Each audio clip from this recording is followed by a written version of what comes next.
Dalawang tulog na lang, magkakaalaman na kung sino kinaban ni Pacquiao at Timothy Bradley Jr. ang mas magaling sa kanilang ikalawang pagtutuos. At ilang oras bago ang official weigh-in, kapwa handang-handa na raw ang dalawang boksingero sa rematch na tatapos sa mga duda't batipo sa resulta ng una nilang paghaharap. At mula sa Las Vegas, Nevada, saksi si Mark Zambrano. Bangis ni Pacman kontra sa lakas ni Desert Storm.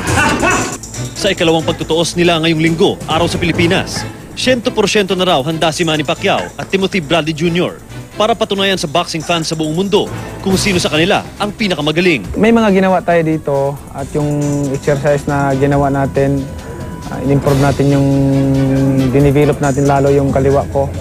At saka marami tayong exercise na ginawa na hindi natin nagawa ng mga nakaraang laban.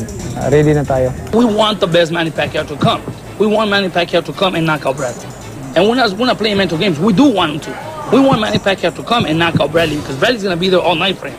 Mas determinado raw sila ngayon para tuldukan na ang mga duda't batikos sa kanilang unang paghaharap nang ideklarang panalo si Bradley. In 2 years, we've had a ghost following us, man. I'm losing the love to the sport that I did for 18 years.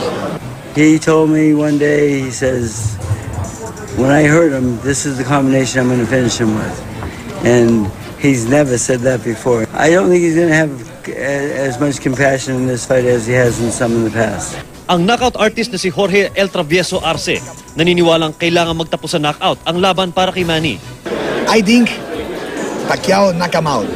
Decision, Bradley. Mula rito sa Las Vegas, Nevada, ako si Mark Zambrano, ang inyong saksi